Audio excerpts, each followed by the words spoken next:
Thanks for having me. I appreciate the opportunity to speak to you all. Let me just give a shout out to Joan and Todd and Becky, because the folks at NOHB have been great partners for us in getting the word out about Project ECHO. So we are copycatting this thing. Project ECHO was developed in New Mexico as a means for treating hepatitis C in rural communities. And I don't know if anybody's heard of Project ECHO. Yeah, there's been a lot of notoriety. It was started by a fellow named Sanjeev Arora, who's a hepatologist, who moved to Albuquerque 15 years ago or so and trying to treat patients with hepatitis C, and found out he just couldn't do it because patients would come for a consultation, they'd wait months to see him, he would prescribe therapy, they would go back home 200, 300, 400 miles. After a couple of weeks, they were off therapy, they never came back, and patients were just not benefiting from what is a pretty effective therapy. He envisioned a world where he could treat these patients actually by coaching primary care physicians in rural communities to prescribe therapy, monitor therapy, and demonstrate outcomes. And about a year ago, published his outcome study in the New England Journal, in which he showed that treatment of hepatitis C could be as effective when treated remotely as it could be in the university medical center, utilizing the Project ECHO model. So that was kind of a great point. I had the opportunity to visit Albuquerque in 2010 and kind of came back elated, having the sense that I had seen the future of rural healthcare, at least for the provision of specialty care in rural communities where specialists were hard to come by. And we decided that we would model a program after the New Mexico model. Now, in New Mexico, they're not only doing hepatitis C, now they've got a full spectrum of clinics that they are providing. And in fact, they're doing international clinics. They're doing an autism program in India that's based in Albuquerque. So the technology allows for really incredible extensions of programs. Really there's no limit. In the United States we worry a little bit about licensure issues, but you can jump to India with no problem. So I'm Evan Klass, I'm an endocrinologist by training. Because of that, we decided to start Project ECHO in Nevada as a diabetes program at first, and we developed a thyroid disease clinic as well. I'm the Associate Dean for Statewide Initiatives as of last week, and Project ECHO is sort of my baby, so I'm here to just kind of give you a sense about it. What we are doing here is that, first of all, we are recording this session because this is how our ECHO clinics run.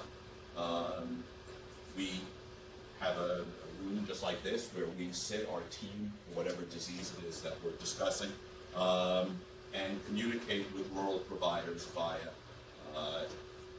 video conference technology. And that video conferencing could be in a video conference room like this, or it could be a webcam on their desktop PC that's equipped with a Polycom video conferencing software package. And the beautiful thing is that we can provide those at no cost because we have a grant that has subsidized that. So our goal ultimately is to have every primary care provider in Nevada equipped with the ability to communicate via a web conference from their desktop PC. Right now here at Carson Valley, Amy has the laptop camera on her computer. So if you ever wanted to see how it works, Amy could show you. Okay. So just quickly to give you an idea, this is the goal, is what we want to do. We want to try to improve the health and well-being of Nevadans, and we want to increase the capacity of primary care clinicians in rural or underserved areas to safely and effectively treat chronic, common, and complex diseases. Okay? So the distinction that I want to make here is that we don't intend to be in the emergency department to provide teleneurology to evaluate that stroke patient who comes in at 3 o'clock in the morning. That's a separate model, and I think complements Project ECHO very nicely, but it's not ECHO. We are much more interested in treating the kinds of diseases that you're taking care of in your office every day At the point where you say, well, maybe I need to refer this patient on to a specialist, what I want to tell you is that maybe with a little echo clinic, you can discuss that patient. We can maybe make some recommendations, and you go on treating the patient perfectly satisfactorily as it was done. But perhaps we have some insight, or our team can provide some insight that will help you manage your patients. So it links us, the faculty, and we're going to use faculty both in Reno and Las Vegas to communicate with rural providers, or even urban but underserved communities, federally qualified health centers, etc. And there are models for doing this. So ECHO started in New Mexico. We were the third state to do it. So the other partners with Project ECHO is the University of Chicago, that's doing an urban underserved program for hypertension. So they're University of Chicago faculty assisting primary care docs at urban Chicago clinics in managing hypertension. University of Washington is running a hepatitis C and a pain management program, and Harvard just started a Project ECHO to treat hepatitis C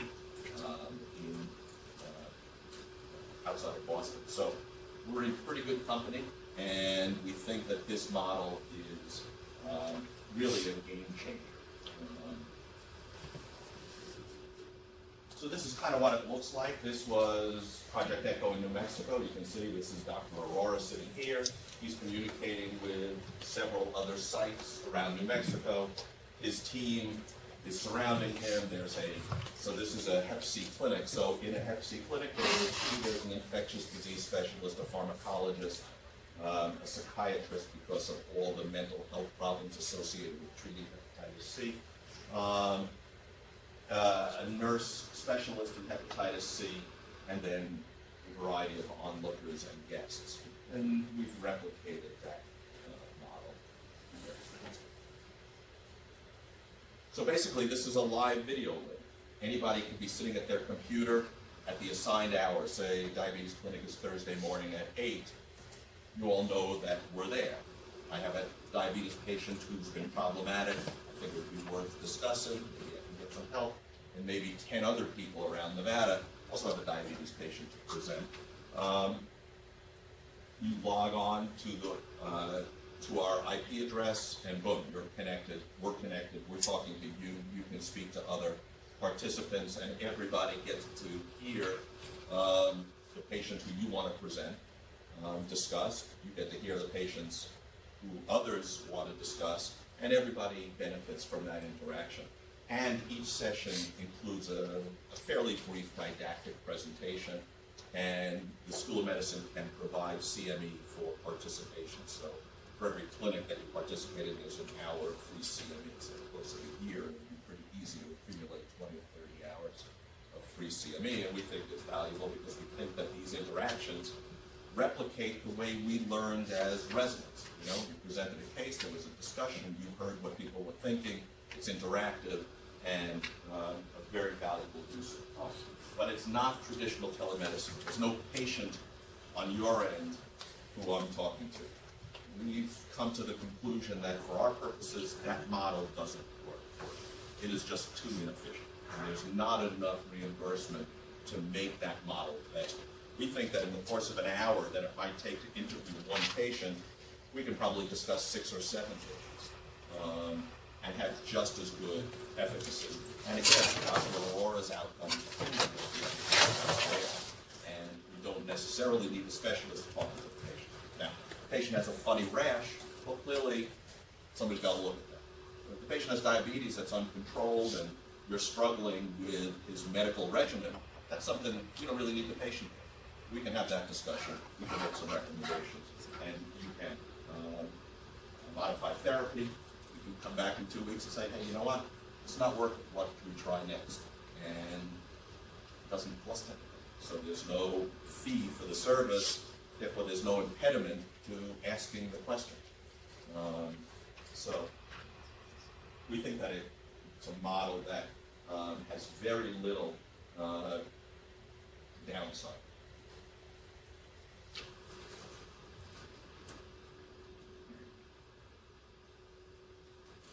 So we've partnered with lots of other agencies, the School of Nursing, because the School of Nursing supports a lot of the nurse practitioners and has trained a lot of the nurse practitioners around Nevada. So we believe that those NPs are going to want to participate with us. The Office of Rural Health, part of the School of Medicine, and our HP has been incredible for us. We've had very, very good discussions with Nevada Medicaid, because what we're concerned about is how do we sustain this model, since you're not paying us, the patient isn't paying us, what is it that's going to support this model? And we believe that ultimately Medicaid becomes the payer of choice for us once it's recognized that this service is benefiting Medicaid recipients. And we think that the evidence for that is pretty good. And we've had very favorable responses from Nevada Medicaid indicating their willingness to help support us. For the moment, we're working on grant funding. From your end, there's no cost. And you don't lose your patient. The patient stays with you, you provide the care. The ultimate model is that there's an allowable upcoding for patients who were discussed in an echo clinic, recognizing the added value that provides. We have at this point had echo participation in Elko, Caliente, Battle Mountain, Winnemucca, Lovelock,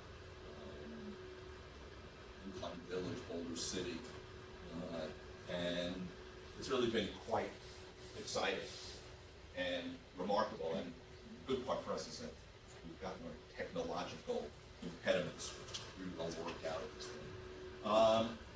So, what are the upside? Well, there's improved access to specialty care. You know, there's a diabetes clinic twice a month. You don't get a diabetes patient who needs to be discussed. You don't have to wait 4 months for that patient to get seen, and then maybe the weather's terrible and you can't get to Reno to get seen or whatever.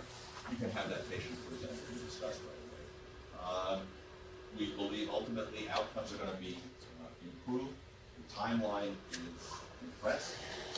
We can disseminate rapidly changes in guidelines or practice management information, etc. I'll give you an example. So the CDC is going to promulgate new guidelines for hepatitis C screening.